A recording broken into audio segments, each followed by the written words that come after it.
Hello नमस्कार दोस्तों, स्वागत है आप सभी का सत्या एक्सीलेंट यूट्यूब चैनल पे। दोस्तों आज हम बात करने वाले हैं आईटीआई फर्स्ट ईयर के स्टूडेंट को, जो कि आईटीआई इलेक्ट्रीशियन ट्रेड से कर रहे हैं। फर्स्ट ईयर के स्टूडेंट है, इस समय उनका एग्जाम होने वाला है, तो उनके लिए यहाँ पर लेके आए हूं कुछ इंपॉर्टेंट क्वेश्चन जो कि बार बार परीक्षाओं में रिपीट हो रहे हैं। तो उन सभी से रिक्वेस्ट होगा कि वीडियो को कंप्लीट देखिएगा और चैनल पे नए होंगे तो चैनल को भी सब्सक्राइब कर देंगे।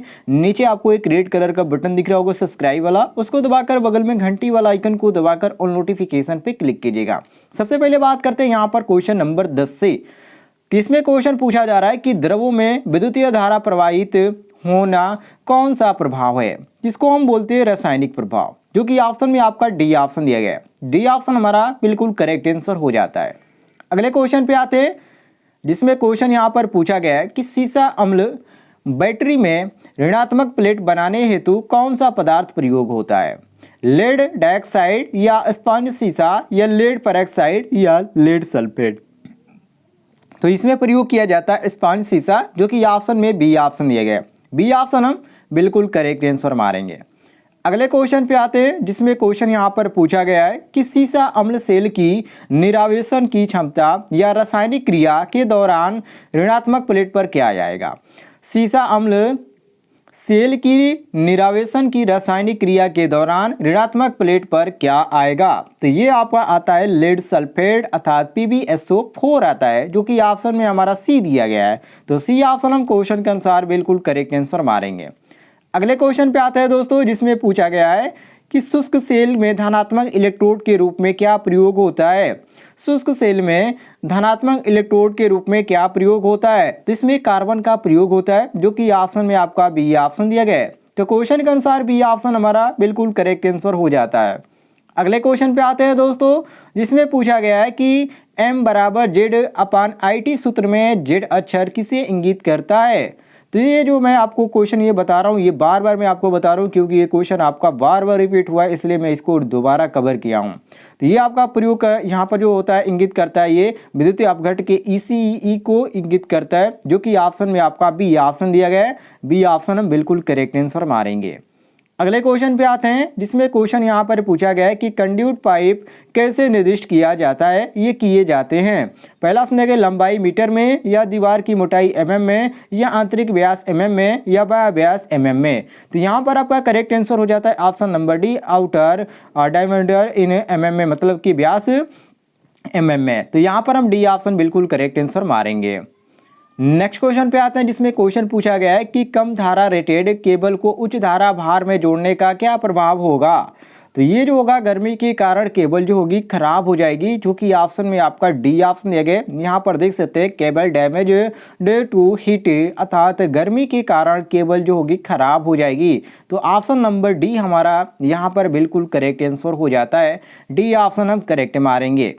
अगले क्वेश्चन पे आते हैं, जिसमें क्वेश्चन यहाँ पर पूछा गया है कि घरेलू तारों में लचीली तारों का क्या उद्देश्य है। घरेलू तारों में लचीली तारों का प्रयोग करने का मतलब क्या होता है और इसका क्या उद्देश्य होता है। तो इसका जो ट्रांसपोर्टेबल उपकरण होता है कनेक्शन, उसमें ज़्यादातर इसका प्रयोग किया जाता है, ये आपका घरेलू तारों में। तो यहाँ पर क्वेश्चन के अनुसार ऑप्शन नंबर डी बिल्कुल करेक्ट आंसर हो जाता है। डी ऑप्शन हम बिल्कुल करेक्ट आंसर मारेंगे।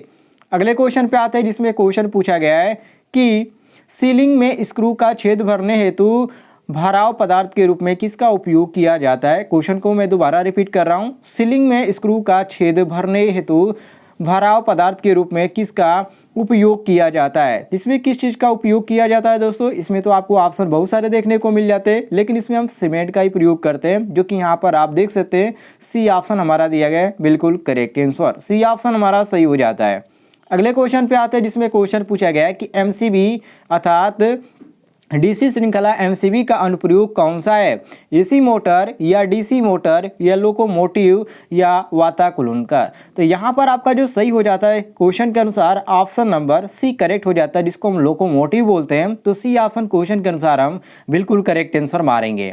अगले क्वेश्चन पे आते हैं दोस्तों, जिसमें पूछा जा रहा है कि वायरिंग की या का टी सिस्टम किस स्थान पर सबसे ज़्यादा उपयुक्त है। वायरिंग का टी सिस्टम किस स्थान पर सबसे ज़्यादा उपयुक्त है, जैसे कि गोदाम वायरिंग, औद्योगिक वायरिंग, घरेलू वायरिंग या बहुमंजिला भवन। तो इसमें आपका जो सही हो जाता है ऑप्शन नंबर डी करेक्ट हो जाता है। यहाँ पर दिया गया है बहुमंजिला भवन, जो कि ऑप्शन में डी दिया गया है। तो डी ऑप्शन हम क्वेश्चन के अनुसार बिल्कुल करेक्ट आंसर मारेंगे। अगले क्वेश्चन पे आते हैं, जिसमें क्वेश्चन पूछा गया है कि BIS के अनुसार कठोर कंड्यूट पर थ्रेड की लंबाई क्या है। यहाँ से इसकी लंबाई पूछ रहा है कि इसकी लंबाई कितनी होती है, 9 mm से 20 mm या 11 से 27 या 13 से 25 या 15 से 30। तो इसमें आपका जो सही हो जाता है ऑप्शन नंबर भी करेक्ट हो जाता है, क्योंकि आपका 11 mm से आपका 27 mm तक की कंड्यूट सेट पर की लंबाई होती है, जो कि यहाँ पर आपका बी ऑप्शन दिया गया है। बी ऑप्शन हम करेक्ट आंसर मारेंगे। अगले क्वेश्चन पे आते हैं, जिसमें क्वेश्चन पूछा गया है कि 300 वाट से ऊपर के लैंप के लिए किस प्रकार के लैंप धारा का उपयोग किया जाता है। तो इसमें किस का प्रयोग किया जाएगा, तो आपका जो होता है गोलीय पथ पेच होल्डर होता है उसका प्रयोग किया जाता है, जो कि यहाँ पर आपका बी ऑप्शन दिया गया है। तो बी ऑप्शन हम क्वेश्चन के अनुसार बिल्कुल करेक्ट आंसर मारेंगे। बी ऑप्शन हमारा सही हो जाता है। अगले क्वेश्चन पे आते हैं दोस्तों, जिसमें पूछा गया यहाँ पर कि अर्थ प्रतिरोध परीक्षक का उपयोग किसके अर्थ के प्रतिरोध को मापने के लिए एसी की आवश्यकता है, मतलब कि आवश्यकता इसका क्यों है, यहाँ पर आपसे रीजन पूछ रहा है। तो इसका यहाँ पर सही हो जाता है डी ऑप्शन, जो कि अपघटित का जो विद्युत वाहक बल होता है, जिसको यहाँ पर बोलते हैं ईएमएफ इलेक्ट्रोमोटिव फोर्स विद्युत वाहक बल, उसको हटाने के लिए इसका प्रयोग किया जाता है, जो कि ऑप्शन में आपका डी ऑप्शन दिया गया है। तो डी ऑप्शन हम बिल्कुल करेक्ट आंसर मारेंगे। डी ऑप्शन हमारा सही हो जाता है। अगले क्वेश्चन पे आता है, जिसमें क्वेश्चन यहाँ पर पूछा गया है कि घरेलू वायरिंग या घरेलू विद्युत वायरिंग स्थापना में अनुमत रिसाव वर्तमान क्या है, इस समय का पूछा जा रहा है। तो इस समय का जो आपका है 1/500 गुणे पूर्ण भार धारा जो है, यहाँ पर आपका जो सी दिया गया है ये बिल्कुल करेक्ट आंसर हो जाता है। सी ऑप्शन हम करेक्ट मारेंगे। अगले क्वेश्चन पे आते हैं, जिसमें क्वेश्चन यहाँ पर पूछा गया है कि नए घरेलू वायरिंग स्थापना का परीक्षण करने के लिए किस उपकरण का उपयोग किया जाता है, मल्टीमीटर का या मेगर का या शंट प्रकार ओम मीटर का। तो इसमें आपका जो सही हो जाता है बी ऑप्शन करेक्ट हो जाता है, क्योंकि इसमें प्रयोग किया जाता है मेगर का ही प्रयोग किया जाता है परीक्षण के दौरान, यदि वायर की बात की जाए तो यहाँ पर बी ऑप्शन हमारा बिल्कुल करेक्ट आंसर हो जाता है। अगले क्वेश्चन पे आते हैं, जिसमें क्वेश्चन पूछा गया है कि सिस्टम अर्थिंग को किस वायरिंग स्थापना के लिए किया जाना है, उपकेंद्र या गोदाम वायरिंग या घरेलू वायरिंग या व्यावसायिक वायरिंग। तो इसको किया जाता है केवल उपकेंद्र में, जो कि ऑप्शन में हमारा ए ऑप्शन दिया गया है। तो ए ऑप्शन हमारा करेक्ट आंसर हो जाता है। अगले क्वेश्चन पे आते हैं दोस्तों, जिसमें पूछा गया है कि पृथ्वी प्रतिरोध परीक्षक में ओम मीटर सुई के विक्षेपक किसके अनुपातिक है, धारा कुंडली में धारा या विभव कुंडली में धारा या हैंडल वर्णन की धारा या यहाँ पर घूर्णन की धारा, और यहाँ पर आपको दो कुंडलियों में धारा का अनुपात दिया गया है। लेकिन इसमें आपका जो सही हो जाता है ऑप्शन नंबर डी करेक्ट हो जाता है, दो कुंडलियों में धारा का अनुपात, जो कि ऑप्शन में आपका डी ऑप्शन दिया गया है। तो डी ऑप्शन हमारा बिल्कुल करेक्ट आंसर हो जाता है। सभी लोग डी ऑप्शन करेक्ट मारेंगे। अगले क्वेश्चन पे आते हैं, जिसमें क्वेश्चन पूछा गया है आपका कि क्रिम्पिंग से क्या फायदा है, जो क्रिम्पिंग होती है उससे क्या फायदा होता है, ये क्वेश्चन में आपसे पूछा गया है। तो इसमें जो फायदा होता है आसानी से इसको हम चेंज कर देते हैं, मतलब रिप्लेस में कर देते हैं, ये बिल्कुल यहाँ पर आसानी इसका होता है, इसलिए यहाँ पर हम डी ऑप्शन बिल्कुल करेक्ट आंसर मारेंगे। डी ऑप्शन हमारा सही हो जाता है। नेक्स्ट क्वेश्चन पे आते हैं, जिसमें क्वेश्चन यहाँ पर पूछा गया है कि तंतु लैंप का कार्यकारी तापमान कितना होता है, जो तंतु लैंप होता है उसका कार्यकारी तापमान कितना होता है। तो ये आपका 2300 अंश सेल्सियस तक होता है, जो कि यहाँ पर आपका दिया गया है डी ऑप्शन। तो क्वेश्चन के अनुसार हमारा डी ऑप्शन बिल्कुल करेक्ट आंसर हो जाता है। डी ऑप्शन हम करेक्ट मारेंगे।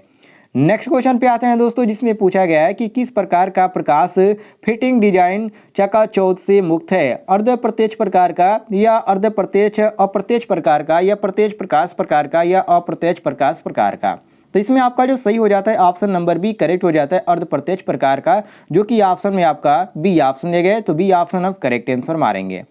अगले क्वेश्चन पे आता है दोस्तों, जिसमें पूछा गया है कि गुरुत्वाकर्षण नियंत्रण के साथ प्रदान किए गए उपकरण का उपयोग करने की स्थिति कौन सी है, किसी भी स्थिति में या ऊर्ध्वाधर स्थिति में या झुकी हुई स्थिति में या अलग अलग आपको यहाँ पर देखने को मिल जाता है। लेकिन इसमें जो आपका सही हो जाता है यहाँ पर वो आपका ऑप्शन नंबर बी करेक्ट हो जाता है, जिसको हम बोलते हैं ऊर्ध्वाधर स्थिति, जो कि यहाँ पर आपका बी ऑप्शन दिया गया है। तो क्वेश्चन के अनुसार हमारा बी ऑप्शन बिल्कुल करेक्ट आंसर हो जाता है। बी ऑप्शन हम करेक्ट मारेंगे। नेक्स्ट क्वेश्चन पे आते हैं, जिसमें पूछा गया है कि इंस्ट्रूमेंट रीडिंग की गलत स्थिति के कारण कौन सी त्रुटि होती है। कोई भी इंस्ट्रूमेंट है यदि उसकी आप गलत रीडिंग याद करते हैं तो इसमें आपका सबसे बड़ी यहाँ पर त्रुटि क्या हो सकती है। तो इसमें जो आपकी त्रुटि होती है वो आपका उपकरण की त्रुटि होती है, जो कि ड्राइवर एरर बताता है। इसलिए यहाँ पर हम ए ऑप्शन बिल्कुल करेक्ट आंसर मारेंगे। ए ऑप्शन हमारा करेक्ट हो जाता है। नेक्स्ट क्वेश्चन पे आते हैं दोस्तों, जिसमें पूछा गया है कि मापने वाले उपकरणों को नियंत्रण स्प्रिंग बनाने के लिए किस सामग्री का उपयोग किया जाता है, इस्पात का या चांदी का या कलई किया हुआ तांबा का। तो इसमें आपका जो सही हो जाता है ऑप्शन नंबर डी करेक्ट हो जाता है, जो कि कलई किया हुआ तांबा हमारा यहाँ पर सी ऑप्शन दिया गया है। तो सी ऑप्शन हम बिल्कुल करेक्ट आंसर मारेंगे, सी ऑप्शन हमारा करेक्ट आंसर हो जाता है। और यहाँ पर देखिए ये फास्फर बनास का होता है, ये किस सामग्री का उपयोग किया जाता है, तो ये फास्फर का किया जाता है, जो कि यहाँ पर आपका गलत है, सी गलत है, डी ऑप्शन सही हो जाएगा। सभी लोग मिला लीजिएगा, थोड़ा सा कन्फ्यूजन हो गया। आइए अगले क्वेश्चन पे आते हैं, जिसमें क्वेश्चन यहाँ पर पूछा गया कि कौन सा उपकरण एकीकृत उपकरण का एक उदाहरण है। तो एकीकृत उपकरण का उपकरण स्पर्श रेखा गैल्वेनोमीटर है, जो कि ऑप्शन में हमारा यहाँ पर ऑप्शन नंबर डी दिया गया है। तो डी ऑप्शन हमारा करेक्ट आंसर हो जाता है। अगले क्वेश्चन पे आते हैं दोस्तों, जिसमें पूछा गया है कि यंत्रों में संवेदनशीलता की इकाई क्या है। बोल्ट यहाँ पर दिया गया ओम, और यहाँ पर आपका ओम यहाँ पर बोल्ट दिया गया, और यहाँ पर ओम मीटर दिया गया, और ओम यहाँ पर आपका मीटर दिया गया। तो इसमें आपका जो सही हो जाता है ऑप्शन नंबर बी, ओम प्रति वोल्ट जो होता है आपका बी ऑप्शन करेक्ट आंसर हो जाएगा। अगले क्वेश्चन पे आते हैं, जिसमें पूछा गया है क्वेश्चन कि मापक यंत्रों पर लोडिंग प्रभाव का कारण कौन सा पैरामीटर है। तो इसमें आपका जो सही हो जाता है ऑप्शन नंबर सी करेक्ट हो जाता है, कम संवेदनशीलता, जो कि ऑप्शन में आपका सी ऑप्शन दिया गया है। तो क्वेश्चन के अनुसार सी ऑप्शन हमारा बिल्कुल करेक्ट आंसर हो जाता है। अगले क्वेश्चन पे आते हैं, जिसमें क्वेश्चन पूछा गया कि एक इलेक्ट्रोडायनामो प्रकार के उपकरण द्वारा किस मात्रा को मापा जाता है, शक्ति को, धारा को, वोल्टेज को या प्रतिरोध को। तो हमेशा हम पावर को ही मापते हैं, इसको नोट कर लीजिएगा, ये ऑप्शन हमारा करेक्ट आंसर हो जाता है।